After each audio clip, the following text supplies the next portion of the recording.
says to Abraham, she brings her servant girl to him, and she says, Abraham, I can't have children. Have a child with my servant girl, and her child will be our descendant. And Abraham decided that was a great idea, and he listened to his wife, and he took the servant girl, and he had a son with her. And just assumed that this was the son of promise that God had promised. Well, years go by, around 15 years, I believe, pass by. And then God speaks to Abraham again, and he says, Abraham, I am going to make your descendants as numerous as the stars in the sky and as countless as the sand on the seashore. And actually, it's through Sarah that you're going to have these descendants. And when Abraham heard this, he laughed, and he said, can I, a man who's almost 100 years old, and my wife, Sarah, who's 90, can we actually have children? And when Sarah heard this, she laughed also. But just as God had said, a year later, Sarah is holding her own son in her arms, and she gives him the name Isaac, which means laughter. Maybe it was because they were very happy, and maybe it was a reminder that they had laughed at God. So Abraham adored his son, and Isaac becomes a teenager, and soon God says, he speaks to Abraham again. He says, Abraham, I want you to take your son, your only son, whom you love so much, and you are to take him up the mountain, and there I want you to kill him and offer him as a sacrifice to me. Now, if that was me, I would have been saying, whoa, whoa, whoa, this is not God speaking. This is like my own mind, or this is some demon. Like, where is this coming from? This is not God. This is the son through whom I'm going to have many descendants. God would never tell me to kill him. But Abraham, he had come to know God's voice so much, and he had come to trust God so much and know that God, when God said something, he was going to do it. So even if his son would die, he knew that God could raise him from the dead and fulfill his promise. So he woke up the next morning, and he took his son, and he set off. And Isaac, he is walking along, he looks at his dad and says, Dad, with the firewood, we have the stuff to start the fire, we have the knife, but where's the sacrifice? And Abraham said, my son, God is going to provide that sacrifice. They get to the top of the mountain, and there Abraham takes his son, and he binds him, and he lays him on an altar. And he takes that knife, and just as he's about to slit his son's throat, the angel of the Lord calls out to him and says, Abraham! Abraham! And Abraham said, Here I am, Lord. And the angel said, Abraham, do not lay a hand on your son, for now I know that you fear God more than you love your only son. And then Abraham heard a noise behind him, and turning around, he sees in the thorn bushes a ram caught by his horns, and he takes that ram out, and that day the ram took the place of Isaac, and it was killed in the place of Isaac. And the angel spoke again, and he said, because you have shown that you fear God more than you even love your own son, your descendants will be great and numerous, and through you all the nations of the earth will be blessed. So in review, God made these 3 promises to Abraham. 1, that they would have many descendants, and he began to see that. He saw his grandchildren be born. He saw the fulfillment of God bringing many descendants. God promised that they would have land, they would become a nation. And though Abraham didn't see that, God did tell Abraham before he died that his descendants would go away to a land that was not their own for 400 years and be in slavery, but that after that he would bring them back to this land and it would be theirs. And so he fulfilled that. The third one, that through his seed all the nations of the earth will be blessed. Future stories will tell how that blessing went around the whole world, is going around the whole world and coming to you and to me.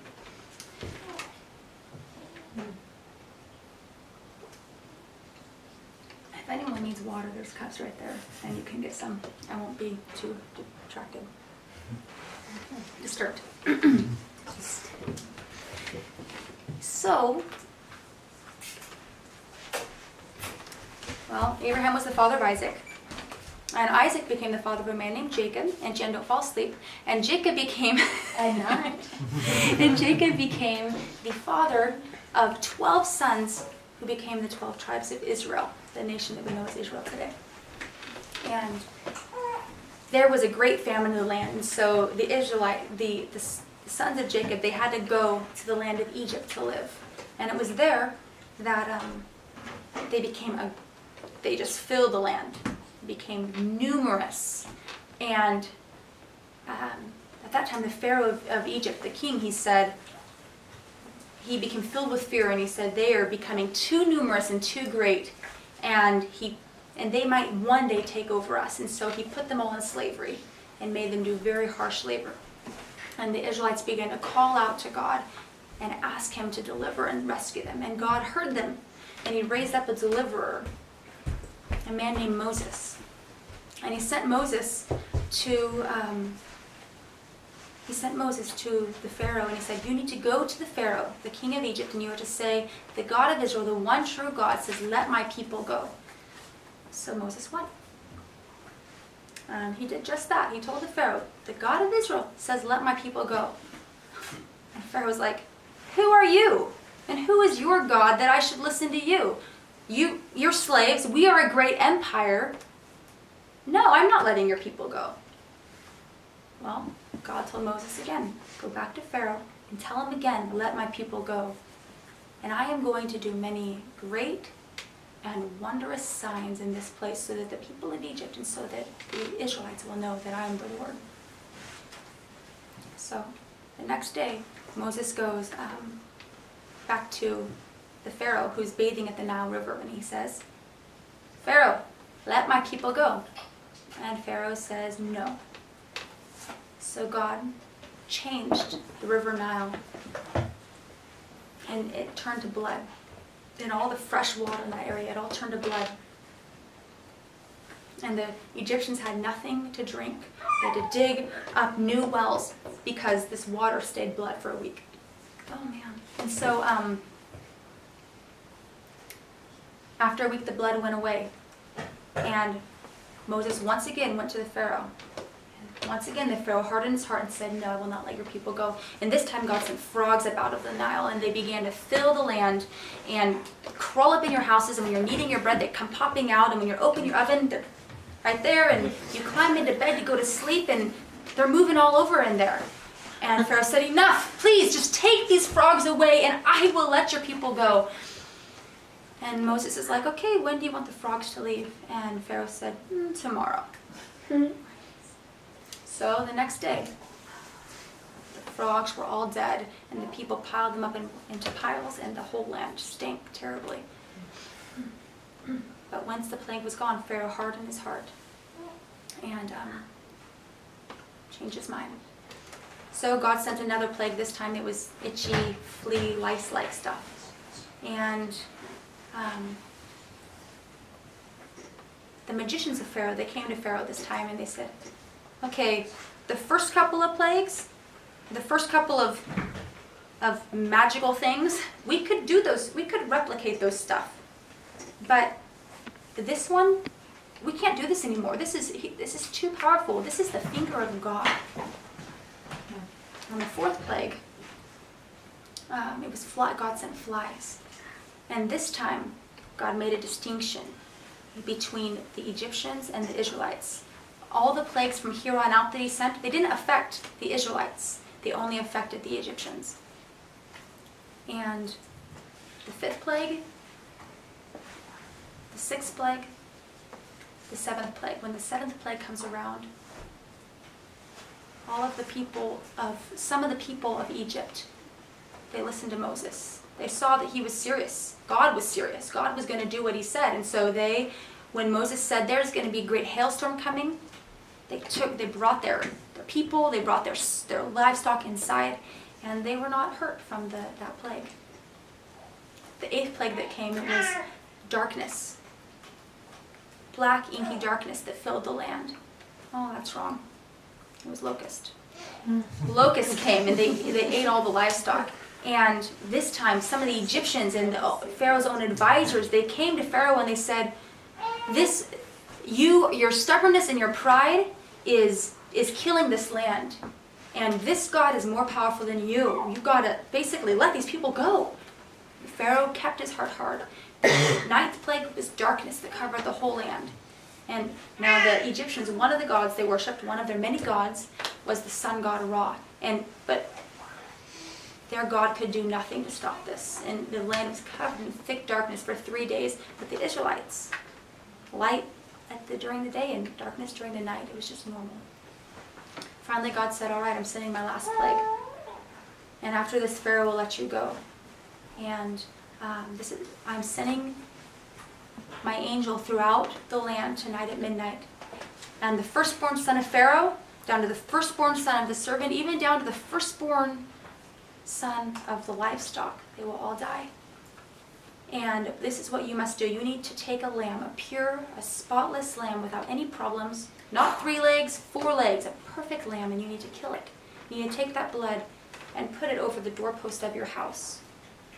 And when the angel comes through, you will see the blood on that door, and it will pass over, and you and your family will be saved. And the Israelites, though they probably did not understand everything, they listened to what Moses said and what God instructed. And that night when the angel came through, he saw the blood and he passed over that house, passed over the next house. But all of the firstborn sons in the land of Egypt, they all died. And the Pharaoh said, all right, please leave. Take everything, go, leave this land. And that day, there was a mass exodus out of the land of Egypt. And God told the Israelites, he said, every year I want you to celebrate this Passover, this time. It's to mark the beginning of your year. And you are to remember by this that you were saved by the blood of the Lamb, and that God brought you, this is the time that God brought you out of slavery and brought you into freedom. And